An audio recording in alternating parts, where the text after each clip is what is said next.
Before today's episode, I wish to acknowledge the traditional owners of the land, the Wurundjeri people of the Kulin Nations, and recognise their continued connection to the beautiful land and sea. I'd also like to pay my respects to the elders past, present and emerging, and I extend this acknowledgement to the traditional owners of the land my listeners are on. Welcome to Ritual the Podcast, your cottage in the woods.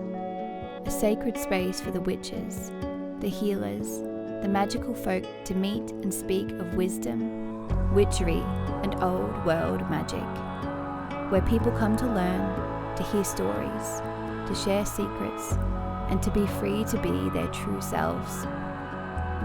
Welcome to Ritual. Hello and welcome back to another episode of Ritual. My name is Amy Harvey and I will be your host for today. So today I'm riding solo, which is nice. It's a nice change to be here by myself, just chatting with you. I hope you've all had a really beautiful week. Thank you so much for all your beautiful comments on last week's interview with me. Patty flipped it around and interviewed me, which was actually a lot of fun. It was good because usually I don't answer any of the questions, obviously, because I'm asking other people. So it was nice to kind of have my own input, and I don't know, it was a fun episode, but you guys seem to really like it, and you resonated a lot with what I had to say and my thoughts and my journey and all that. So thank you so much for your beautiful messages. So what I wanted to do this week is we have got Beltane coming up in just over a week now, I think. On the 1st of November is when I celebrate it. And so I thought what we might do is dive into the fairy world. Now, Beltane, going into, I think, Beltane and then Letha, the Fae energy is very strong. One of the reasons why is because just like it's Samhain, which the Northern Hemisphere are about to celebrate, the veil is extremely thin. And I often feel that unlike with Samhain, where when the veil is thin, we can communicate with those who have passed, like ancestors or lost souls or spirits. Communication with them is a lot easier and stronger, and often people will, you'll see signs that they're around and closer than they normally would be. Where I find that with Beltane, the veil once again is extremely thin, and you can have that communication with spirits and ancestors and all that, but I find that often it's the elemental energy that comes through a lot stronger. I think just because of where we are seasonally, like Beltane sits in between spring and summer. So, the sun is out, nature is blooming, and I feel like it's kind of the elementals' time to be around. So for me, I don't necessarily feel the presence of spirits as much, but I definitely feel nature spirits around. I feel a lot more called to work with them. I definitely feel them around. And it is the time of the Fae. The Fae are here. Whether you want them to be or not, they make their presence very known. And I thought today we would have a little chat about them, because I know that there are a lot of you who are really interested in working with them if you don't already. And I thought it would be a good one to chat to get everyone into the mood for Beltane. Next week, Patty and I will be doing our Beltane episode. So this is kind of just getting us in the Beltane spirit, I think. So the Fae is a very big topic, so I won't be deep diving too much because I could literally be here all day. Now, this is one of my favorite things to talk about, so I could easily be here all day. But for the sake of everybody's ears and I guess my voice, I probably shouldn't sit here all day and talk about it. Maybe another time. But yes, so let's have a chat about the Fae. So what is it? What is the Fae? Fae are fairies. Now, firstly, when I say fairy, there is a lot of how do you spell fairy? Because you've probably seen a lot of different variations of the word. So there's like the Fairy, Faerie, Faery. Like there's so many. I usually see that fairy with the Fairy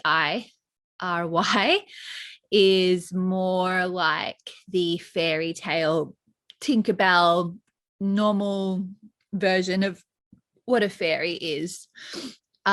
Whereas a fairy with an FAE is more your elemental spirit type of writing. It's how you, I guess, in the witchy world or the spiritual world would write it. And fairy with that writing actually translates from the old French word to enchantment, which I think is really beautiful.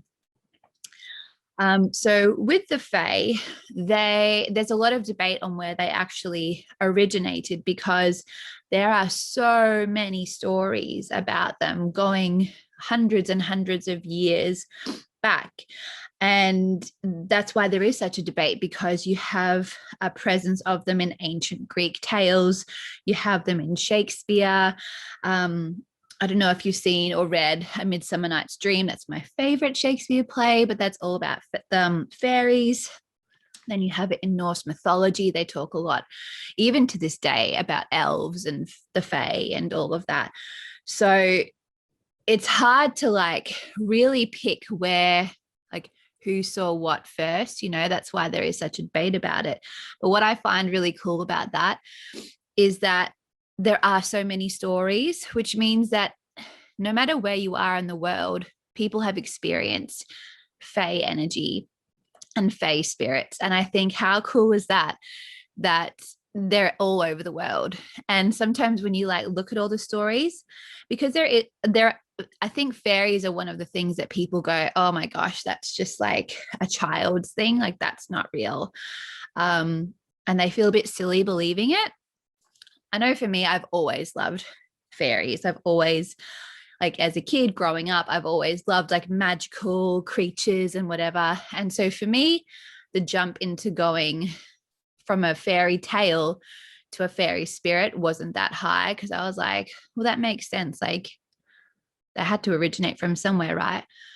And so, but I do feel like people often feel a little bit silly believing in something like that, because we are so told that it's not real. It's just a child story and that's it. But I think when you look at the tales going back for generations to generations from all around the world and see that they have had encounters over and over again, you go, well, that's like, how did they even know? Like they couldn't talk to each other back then. They didn't have, Facebook where they go, hey, did you see a fairy today? Yeah, sure did. This is what it looked like. Like everyone, it's like with any kind of ancient spiritual story, like giants or mermaids or whatever, like there's all these experiences that people have seen the same kinds of things and have tales of it. So you go, well, there's so many that they have to have come from somewhere, which I think is really cool. So, sorry, I'm just having my tea. So the Fae also have a whole bunch of names that people refer them to. Sometimes people feel like they shouldn't call them the Fae or fairies. Sometimes they're called good people, good neighbors, the gentry themselves, or little people. There literally is so many names, and some people do refer to them as some of those names, or there's, like I said, heaps of other ones. And they feel that they should call them that as a sign of respect. It's really, I guess, up to you and what feels right, and you call them what you feel. And if you've had your own experiences, you might have a certain calling to a certain name. For me, I call them the Fae or fairies. I have never really felt like that was disrespectful at all or to them, and I've never had any feedback from them that they didn't like that. So that's what I'm going to refer to them as. So what is a fairy? The easiest way to think of it is basically they are nature spirits. and you can find them in all sorts of areas of the world. The easiest way to break them down is that usually they will come under the element folder, because the term Fae is kind of an umbrella term. Like, a fairy isn't just one being. The Fae or fairies are a label of many, many, many things that all fit under that umbrella, if that makes sense. So for example, when you break them down into elements, you have things like this. You have your earth fairies. So they are things like gnomes, elves, dryads, nymphs, and brownies. All of them are earth fairies, but they all come under the umbrella of the Fae. Then you have your water fairies. So they're things like mermaids, sprites, selkies, and sirens. So I at first was like, a mermaid's not a fairy. Mermaid is a mermaid and a fairy is a fairy. But the more research that I did, I was like, oh, it kind of makes sense, because I think it's easier just to see them all as a fairy, but they're broken up into water elementals. Like I said, it's such a big topic.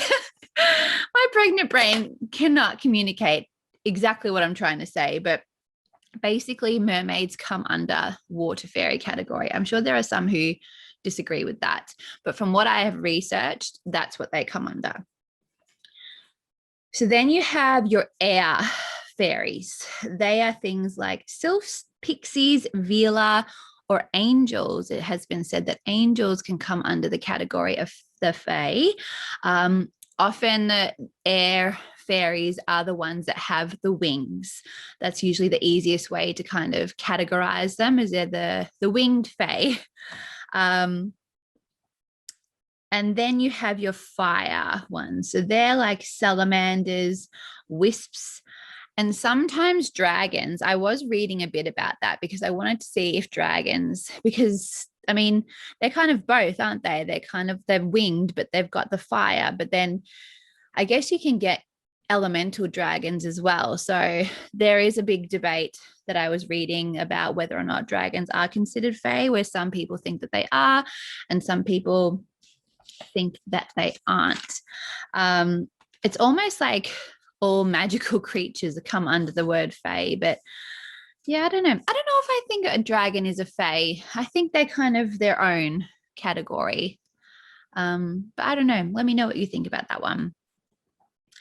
And so then when you look at the world of the Fae, there are two courts that they are broken up into, and they are called the Seelie and the Unseelie court. So this terminology is derived from Scottish folklore, and it basically breaks them into two different courts. So the Seelie court translates to the blessed court, and they can still be very mischievous. That's the thing about the Faes. They have their own rules. They don't follow rules like we do. They do basically what they want, and there's sometimes no rhyme or reason. So it's hard for a human to understand how they should approach and kind of go along with their game, because we don't understand their rules. But the Seelie, the Fae that fall under the Seelie court, whilst they can be a bit naughty, usually it's because they feel threatened, or they feel like their environment that they protect or they inhabit is threatened. So a good example of that is over in, I think it was either in Norway or Sweden. There was a particular, now maybe it was Ireland. No, I'm pretty sure it was Sweden or Norway. There was like what would you call it? This big patch of something like a park or something that they were going to unearth. I don't know what they were going to build, but they were going to destroy it basically. And they had so many disruptions where machines would break, people would get injured. Basically, it just all fell apart from the second they arrived. And I think it must have been Norway or Sweden, because I know that they have a really, really big belief in the Fae, and they are extremely cautious of them. And immediately they were like, got someone to come in and check out the land, and they found that there were a lot of fairy circles there. And they were like, this land has been taken by the Fae, and we are not to touch it. And they have made that very clear. And they actually packed up and they left, and they have made it almost like a sacred ground now where people can't touch it, because they have this real fear that if they continue, something really horrible was going to happen. Like, I think they actually it started to affect like the crops that were around it, like enough for them to go, something is really wrong here, and we've really disrespected whoever inhabits this earth. So they left it alone, and now it's like, sacred ground that they can't touch. So yeah, Cecily, they can be quite forceful. They can, hit back if they need to, but generally they're said to be more prone to helping humans, more likely to bond and form relationships with them. They're said to be extremely beautiful and gracious and ethereal. So you would probably think ones like the dryads and the nymphs and, the pixies, elves, they would probably all come under the Seelie court, just because they are very, gracious and regal and beautiful and all of that. So again, don't misinterpret that as that they'll be your best friend, but they will be more likely to want to work alongside you and bond and form a relationship with you if you show them that respect. And then on the flip, you have the unseelie court. So these are the unblessed. They are said to be extremely ill-tempered. They are ill-intended Fae. They are very solitary and very wild. Like they are usually found in like the deep, dark depths of the forest. Like if it was a movie, it would be where it's like dark and stormy and spooky. They're usually around there. And they thrive off distress and danger. So they will go out of their way to cause mayhem. They have no empathy, they have no feelings, and they cannot be befriended because they just have no loyalty to anybody, even to each other in their unseelie world. They are just really unruly, like nasty energies. And they are not to be, I guess it's just like, don't connect with them. Don't bother, because nothing good will come from it. All they want is to cause mayhem for no reason other than maybe their own enjoyment. So what would an example of them be? Maybe a banshee, but that's a bit debatable because a banshee is more of an omen of death. It's more like a warning. So I'd have to look that up actually. But basically just stay away from the unseelie. You don't want to tap into that energy at all. So that's usually how the Fae will be broken up into one of those two categories. And I think that like intuitively you can feel who you have connected with. I think if it was a Seelie Fae, they would have a brighter, lighter energy. And I think if you had started to tap into the unseelie, you would feel uncomfortable and like you were in danger. That off feeling, I think, really like connect with your gut instinct when you are working with them. So speaking of working with them, how do we do it? Before you do anything, there are a few warnings with the Fae. Again, they aren't fluffy light creatures. They are things that can really disturb your day or your life if you show them that disrespect. So some of the warnings that come along with them are never thank the Fae. The reason why you do this, it can be difficult to do because if you're working with them, I think we just tend to have that immediate reflex where we just like thank them and say, thank you so much for your help. We don't thank them. The reason why is because when you thank them, it's almost like saying, I'm in your debt. And that is something that you never want to be in with the Fae, because as I was saying before, they have their own set of rules. They have their own expectations. And if you were in their debt, you don't want to know how you will have to repay that, because more times than not, it'll be in a way that isn't beneficial to you at all. And it's better to be on an even playing field with them than in their debt. So you can say things like, I'm really grateful that you worked with me. You've done a really great job. This was a really amazing experience, but leave it there. Never thank them. Just show gratitude. Never thanks. The second one I've read a couple of times is that you should never tell them that your name. I think maybe that's like an ownership thing, or maybe it's, I think, to have that kind of what's the word, like disconnection from them, where they can't get too close to you. Because I mean, even though there is that urge that you want to really bond with them, I think maybe until you've really formed a trusting relationship with one or whoever, you need to keep that stuff to yourself so that they can't cross the line too much and come into your world too much, because that's when they can kind of start to disrupt and take over a little bit. Do not stand in a fairy circle. A fairy circle is, you may have seen it out and about if you're walking in the park or in a forest or something. Basically, it is a circle made up of, it could be wildflowers, it could be mushrooms. This is said to be, there is a debate on this.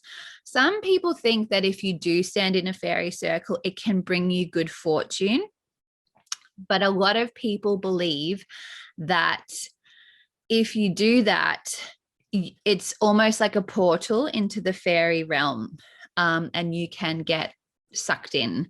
And whilst it does seem kind of cool to be like, yes, I'm going to the fairy realm, hell yeah, I don't think that it would be very fun for a human. I think it sounds better than the reality. So I think it's one of those things, it's better just to stay away. So if you do see a fairy circle, do not go in. And another big one is, do not be disrespectful. They will come down on you in a heartbeat. When you're working with the Fae, it's all about respect, which I'll get into in a minute, but you need to show them respect at all times. They are very much about how you treat them, how you treat the earth, how you treat their environment. And showing disrespect, as I was saying with that story before, shows them that it's on, like it's game on, and they will take revenge.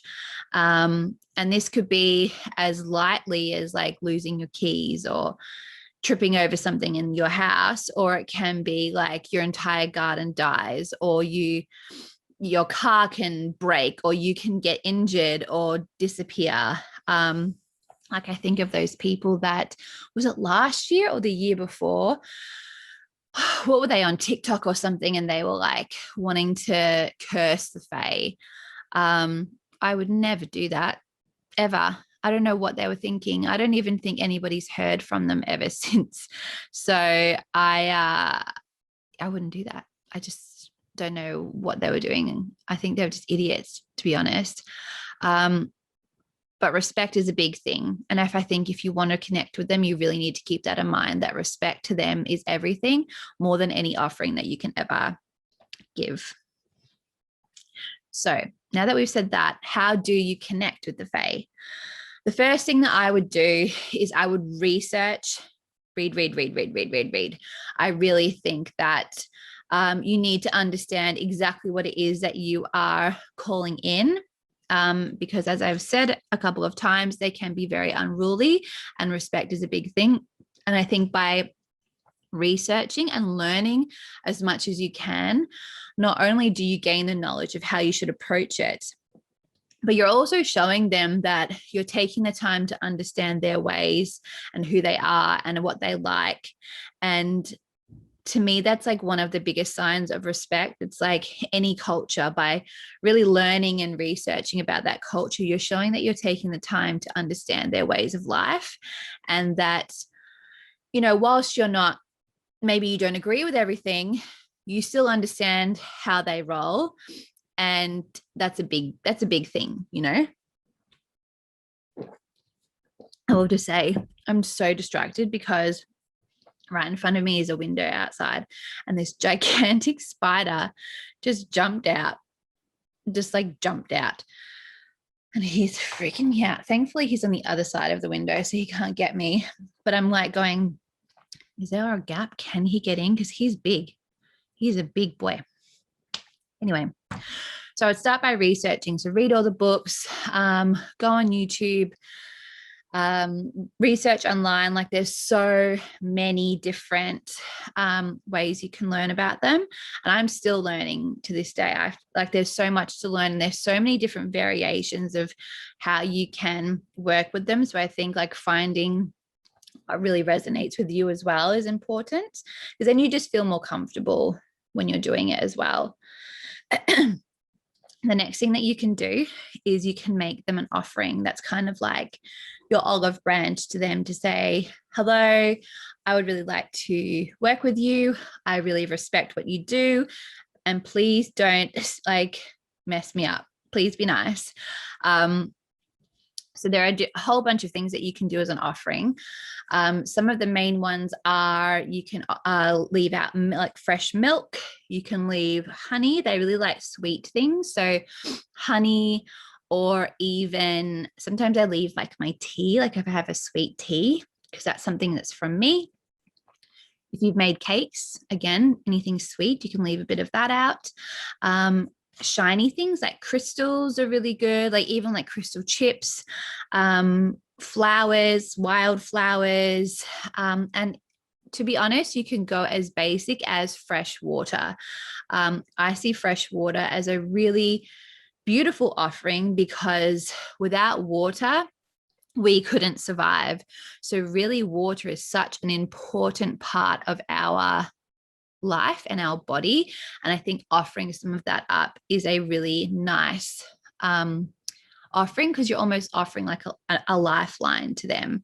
So there's some of the things you can, but again, if you are like pulled intuitively to leave something out, go for that.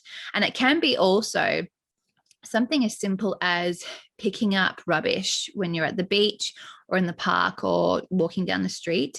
Doing like an active service like that is a massive offering, because it's showing them that you not only respect them, but you respect their environment. And often you will find that you're rewarded for doing that. Like, for example, we were down in Golden Beach earlier this year, and the beach was amazing. It was so big, like big and long, and there was no one around. And I was on a mission that I really wanted to find a hagstone, also known as a witch stone or a fairy stone. A hagstone is basically just a stone that has like 1 or 2 or 3 holes through it, so you can see through the stone. And they're meant to be extremely magical. Not only are they said to hold like the wisdom of, it could be from the ocean or the forest or whoever, but they're said to hold a lot of wisdom. They're said to be extremely protective. So some people will have them hanging around their neck or hanging on their front door. But they're also said to, if you look through the holes, that you can see into the fairy realm. So they hold a lot of fairy energy. So I was like super keen to find one. And I just could not find one anywhere. You would think on this gigantic beach that there would be at least one, but there was nothing. I couldn't find a single one. And so I kind of gave up and was like, maybe I'll try another time.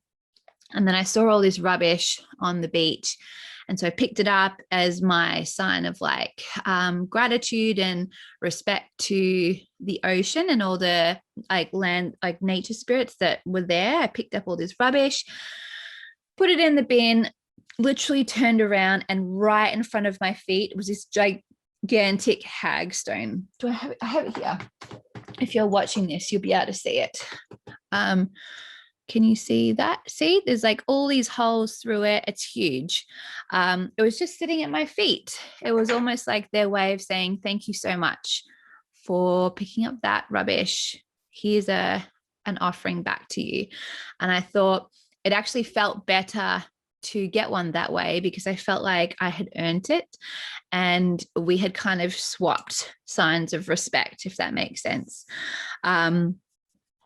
So yeah, I think often when you do those acts of service, they are quite quick to respond and they really respond well and see you in a different light because you've actively done something to help them out. So I would start by connecting with them by doing all of those things. So once you've done that, how do you know that the Fae are around? And they can come through in a whole bunch of different ways. So some people hear bells ringing. They could be extremely faint, or sometimes they can, if they really want to talk to you, they could be really loud. But some people hear bells and some people hear music playing in the distance, which is kind of cool. I know that in, Glastonbury, where it's said to be the entrance to Avalon, they say that if you sit at a certain time of day, I think it's a liminal time, so I think it's like dawn, if you sit there you can hear music playing from Avalon and all the Fae that are over there, which is so cool. I'm dying to do that. But I know music is a big fairy thing. That's actually another offering that you can do, is you can play music for them. And so yeah, some people do hear music playing and I think that's pretty cool to know that they're around that way. Sometimes you'll see flashes of light, which I do see a lot actually. Almost looks like a little glisten, as though there's like water on plants and the sun catches it. But yeah, you'll see little flashes kind of like randomly in places that you can't explain why they're there. Another one is animal signs. So this is more like, I guess, repetition of the same thing. So you might have a day where there are butterflies around you all the time, and it's not one or two, it's like constant. Everywhere you go, there seems to be butterflies. And the next day there's more butterflies, or maybe it's bees, or maybe it's a certain kind of bird. But enough for you to go, that's an abnormal amount for me to see that. That can often be a sign that they are around. I know for me, I always see dragonflies when the Fae are around. So they've actually started to come back to my garden.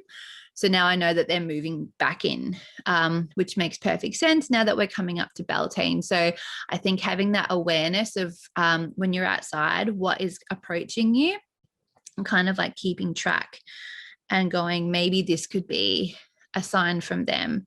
And you can ask as well, like, if this is you, can I please have confirmation? Can you please send me another one? And then if that comes through, then you know that's how they're communicating with you. And then sometimes you just have that knowing. It's almost like when there's a spirit around you and you get the goosebumps on the back of your neck or wherever. And it's like that feeling, like you just know that you aren't alone and that energy is around you. So that's probably more for the people who are very like spiritually in touch with their intuition and that gut feeling that you can really tap in and go, yeah, there's definitely something else here in the garden, or maybe even in your home, and tap into their energy that way. Another one that's a big one for me, and I actually meant to mention it before, another offering that you can do, and it's a really fun one, is make them a fairy garden outside. Now I do this for two reasons. One of them is that I don't want them in the house. As fun as they can often be very disruptive. They always take my keys. They take the things that I need. Like, I work at home and my office is like their playground because it's filled with flowers and herbs and crystals and sparkly things. And they always go missing, especially when I need them. And so it's better that they're just outside for me. So we have made up a fairy garden. That's got like little houses and mushrooms and little fairy ornaments and stuff.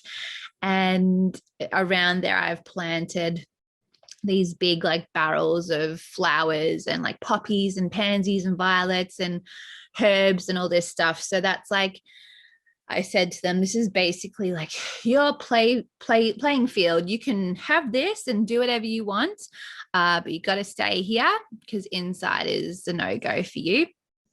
And so that's often where I'll leave offerings as well to kind of remind them, like, this is your space, not inside. But I find that when you designate them a space outside, everything flourishes. Like, my garden always booms whenever they're around. But particularly where the fairy garden is, it is overrun with wildflowers everywhere. Like, they are seeping around every barrel. They're coming through the concrete, through the bricks, and I love it. It looks so like wild and magical, and I would not dare remove them because they've obviously done that as like a sign of thanks. But like, they're wildflowers. I would never get rid of them anyway. They're so beautiful. But I've actually found that this year, I think last year we just had daisies come through, where this year there's like, what was it? Their forget-me-nots have come through, daisies, buttercups, and there was something else as well. And like, they came from nowhere. Like, I haven't planted seeds of them or anything, but they're everywhere and they look so cool. So I know that they're definitely happy in their environment. But often I do find that, yes, if you give them a spot, you'll know they're there because all these beautiful things start to appear out of nowhere. So that's how you know that they're kind of there. So I guess maintaining contact with them is really up to you. Often meditation is a really good way to kind of check in, meditating outside especially. I have just like I've mentioned before with my like the deities that I work with, I've assigned an oracle card to each of them. So they have like a direct source of contact with me. So I've actually also now given one to the Fae. So when I do my card pulls, I always pull one from them as well. And sometimes it takes a couple of times to really get a proper form of communication. Like, sometimes I find the messages at the beginning, I'm like, I don't understand. Like, one of them was a blank card. I literally got a blank card. There was nothing on it. And it said that I had to work harder to connect with them. I had to like offer them something. I basically just had to do more. But then I did that. And then the next card I got was like spot on, exactly what I needed to hear. So I think they like that form of communication with me. So it's finding what works for you. Maybe it is an oracle card. Maybe it's a tarot deck. Maybe they're like runes, whatever. Just find a way that you can dedicate something to your channel that goes directly to them.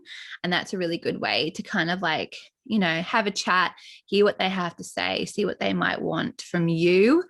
And it's fun. It's fun as well. So that's the short version of the Fae. Like I said, there's so much to talk about because you could go into each kind of elemental Fae, what they all do, how they work, what their story is, where they came from, and you would be here all day. But what I might do is I either might make a blog post or like a Insta or something post about some of my favorite books that I have read, that I have found the most informative and the most helpful. If you are interested in starting your journey with them and you're new and you want to learn more, because research is the first step. So I'll put that up maybe this week. I'll try and do that. And then, yeah, definitely have a read. And maybe I will touch a bit more. Actually, what we're going to do soon is one of our story time episodes. We're going to do Fae encounters. So we'll probably do that in the next couple of weeks, because Beltane vibes, we want to stay in that energy. And I'm really interested to hear some of the cool experiences that people have had. I know there's some really cool ones, like I forgot their name. There's those kids that took the photos of the fairies, and there's like so many versions of it, but I know that some of them are meant to be true.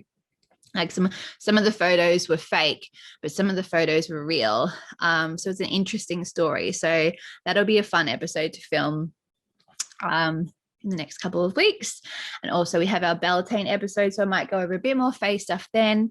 But for now, that's the basics. I think that's a good starting point.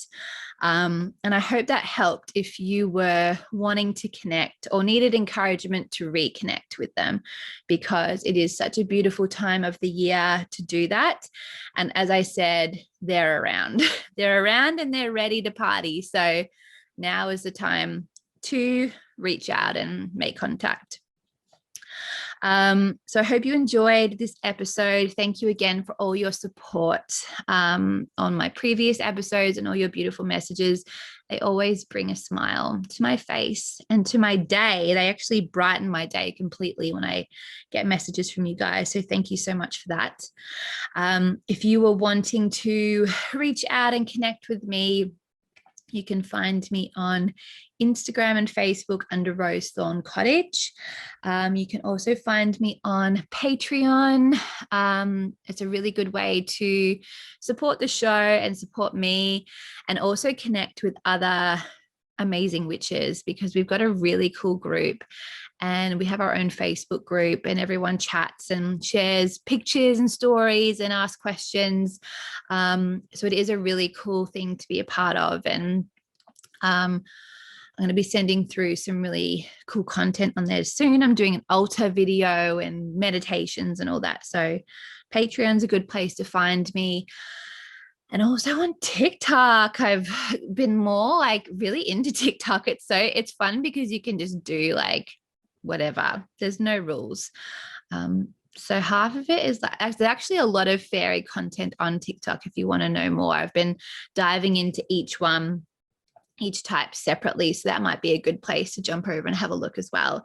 And you can find me there under the Witch of Rosethorn Cottage.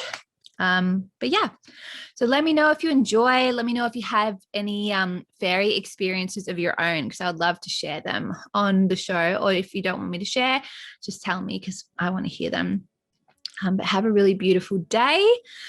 And I will see you guys next week for some Beltane magic. I'll be joined once more with Patty. And then I might get some other guests on, I think. I think he needs a break.